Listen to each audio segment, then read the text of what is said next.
Just let me get on with my update of what happened. So I had my appointment from last Monday, and I I go to the doctor. You have to pay $40 to see a specialist, and the doctor comes in and he looks at the bilirubin, I think it's called, and he's like, if your eyes were yellow and he was like in shock. That amount of bilirubin, they should have admitted you right away. I said, I feel like they should have too. A part of me was glad they sent me home, but the other part of me regrets it because of what I'm going through right now. So I went to the doctor, and so he says to me, you should go to the emergency room right now. Because again, my blood pressure was 200 over 100. And he was like, it shouldn't be that high. I said, look, I'm uncomfortable dealing with pain, mild pain on a daily basis. I'm uncomfortable. I'm stressed out. Of course, my blood pressure is going to be that high. He says, well, you need to go to the hospital right this second. Meanwhile, my son's birthday was the next day in the same situation. The following week, I had to take my son to get his meds. And when you're dealing with the county and those free clinics, if you do not go to your appointment, you will not get another appointment for another 2 months. And I wasn't having my son without meds for 2 months. So I told him, you know what, we can make the appointment for the day after that. So for a week from now, and we can do the surgery then. But I'm not going to the emergency room today. I'm not going to leave my son without his meds. My husband, for him to leave work is like pulling teeth. He's such a hard worker. He says to me, I'll give you your son's meds for free. But let me tell you something. He didn't say, I'll give you your son's meds for free. He liked to play these little word games. I didn't understand why he was doing that. He was like, that's the only place you can get your meds at? I said, yeah, that's where he goes to the free clinic. Is that the only place you can get your meds at? And I'm like, and he had two assistants in there. One of them said, he said something, do you get me? Do you get me? And one of them said, oh yeah, I get you. The other was like just giggling, like not really, And he's like, is that the only place you can get your prescriptions from? I'm like, what is he talking about? And I was like, not feeling well. I was exhausted because sometimes when you go on vacation, you need a vacation from your vacation. And, and he says, I'm a doctor. I can write your prescription. I said, that's all well and fine, but his meds cost like $700. You cannot get me his meds for free. And he's like, I can get you those meds for free. I'm like, what? He's like, I want you to go to the emergency room right now because we need to intravenously control your blood pressure before I can give you the surgery. And then we really need to give you weight loss surgery. I'm like, totally out of left field. And, he just really talked with like this word games with me. And I'm like, are you talking about cutting out my intestines? I said, my husband's not going to agree to that. We are afraid of the after effects of that. People do die from it. I said, I don't know if I want to mess with my body like that. Well, you're going to die. You're going to die. You're going to die. And I said, what about my gallbladder? That's what I came here for? I said I would get that. Did you hear me tell her that I would get to that? And like one of his assistants was like, what, she was his guru? Like, yeah, I understood you. Meanwhile, the other one was like, I think she was new. And I'm like, okay, but what about the surgery? Well, you probably need the surgery.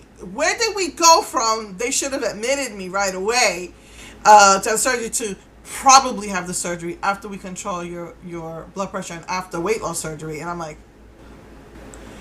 I left that place in like a total, I was such a mess. I was in a fog. I was frustrated out of my mind. And he said, you need to go to the emergency room. That's $200 to go to the emergency room. And give them this card. I said, so give them the card once the doctor sees me. I still have to wait? And he says, just give them the card, and when you see the doctor, he'll call for me. This is what I understood. I'm a mess. I'm like, I can't do this. I can't do this. I have my son's birthday. Well, don't you think your son would rather you be alive? And I said, I need to get, I'm going to get you those meds and you're going to get them for free. And I'm like, how? How? He's a surgeon. It's not like he keeps meds, mental health meds there, you know?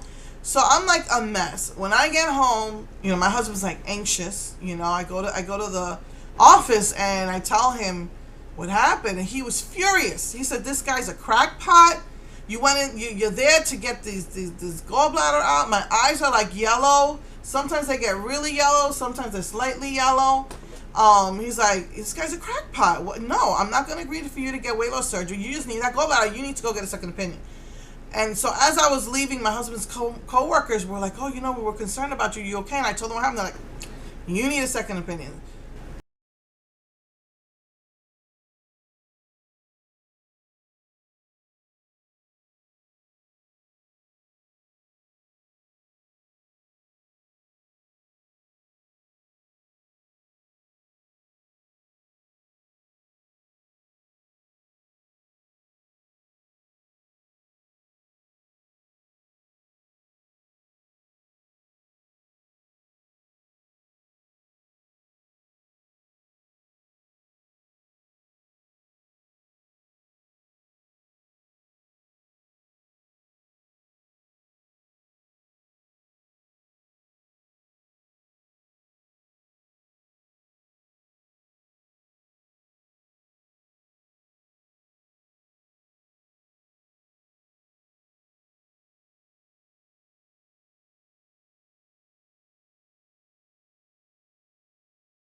So I called my insurance company and I find somebody who's in network and I had to go all the way out, you know, near where my brother lives, a little bit like further out. And here, you know, the doctor was right here.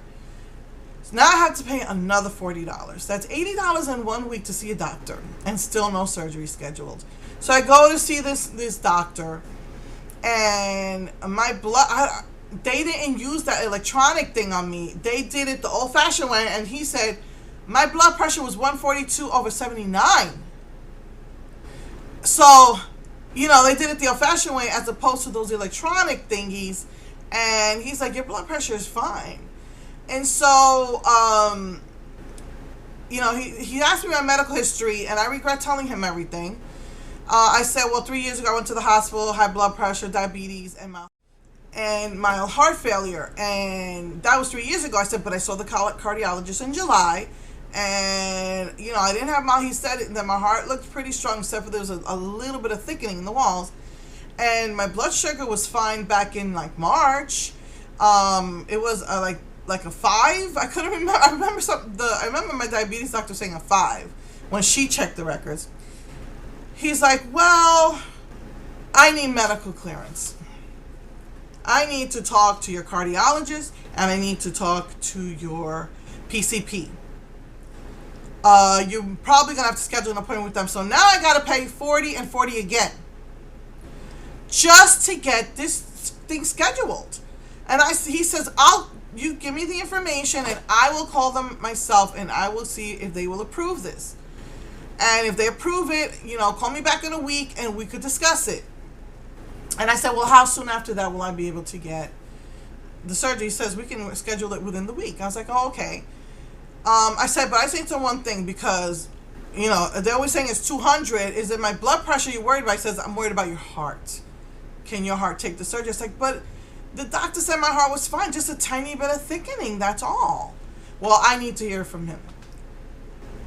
So I come home. I'm frustrated. This was last Friday, and so I had an appointment Monday, I had an appointment Friday, and then in the middle of the week I had like some paperwork to do, trying to get my son, you know, into college, and something went wrong. So I'm doing this paperwork, and so I was just, by Friday, by the time I got back from the doctor, I was exhausted.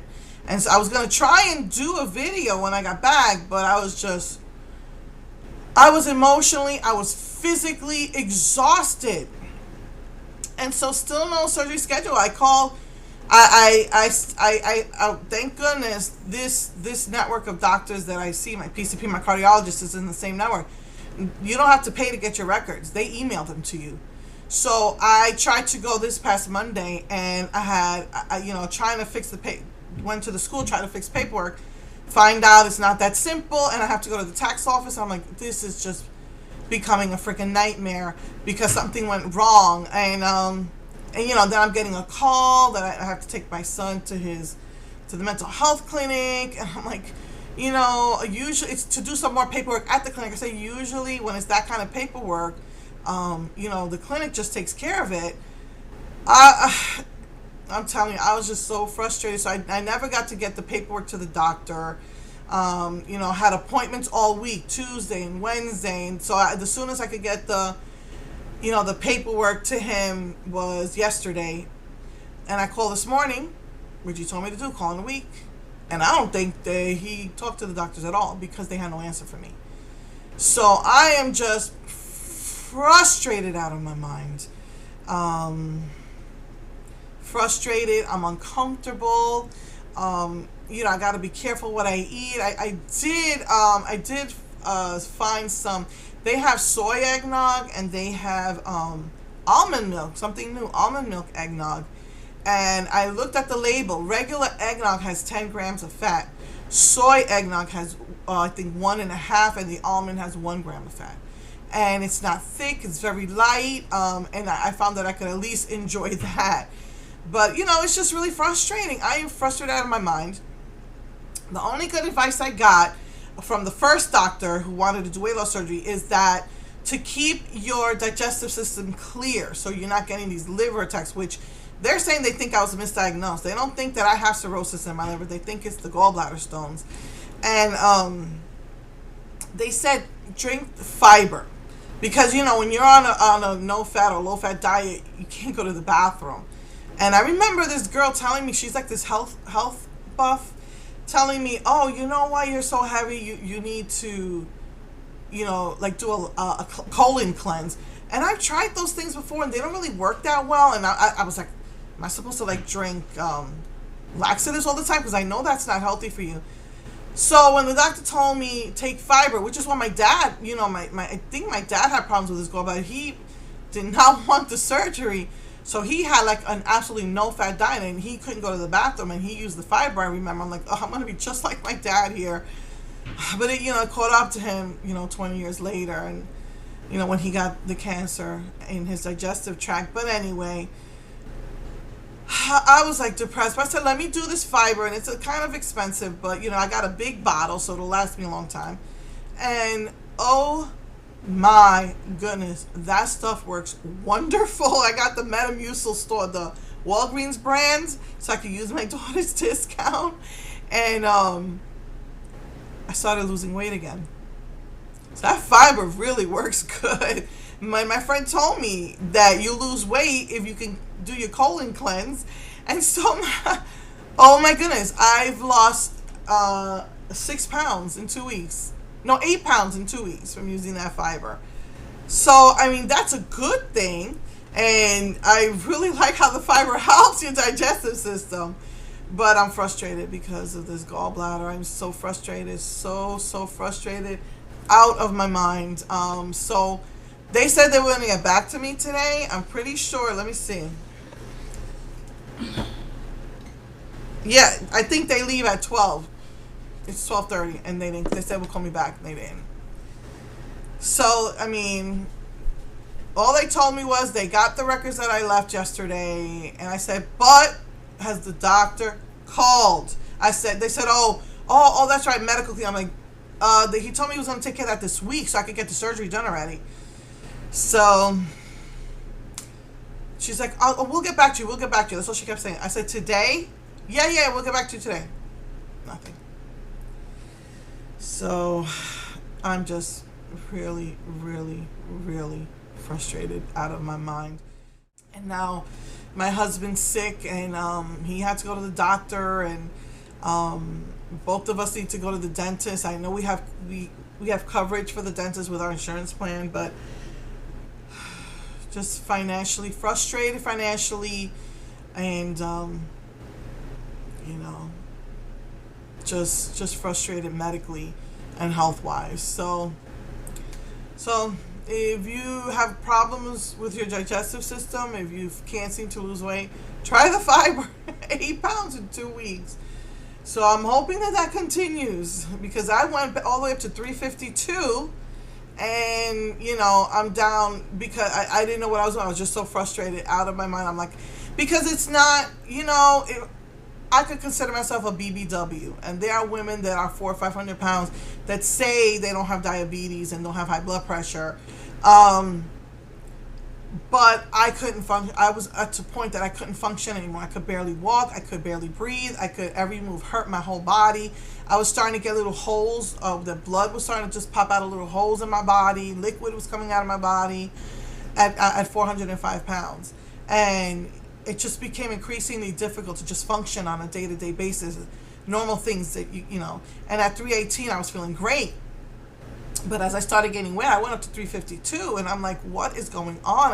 I don't want to go back to the 405, not because, it's not really just the weight, because it's like, you can be beautiful no matter how big you are, but it was my health. It's just deteriorating. So, I'm just so happy that, now it clicked what my friend was saying.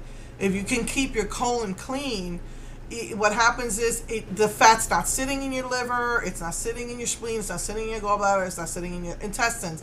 So it's flushing out, so your body's not absorbing it. So, the doctor did say, the second doctor, the one I'm waiting to hear from, that I'm one of the bigger patients he's ever worked with, but it's rare that he's ever had to cut anyone open, but he might. He says he could see, he feels that he can, even though because it's 4 incisions, 2 where they put the cameras and 2 where they put the laser surgery. It's like, I watched it online. It scared the crap out of me. And I have to have the tube down my throat, which I hate. I was hoping to get away with just being put to sleep while they do it. But, he says that all my fat is down in my pannus. So I do have a fat in my upper abdomen as well. But he feels that he doesn't think it'll be a problem. I mean, he has had to, if he just can't see, because, so many things could go wrong during the surgery. You could, rupture an artery, rupture the bile duct, cut into the stomach, into the liver. And you got to cut it. It's attached to the liver, so you have to cut it out and sever it from the ducts and the arteries without cutting them.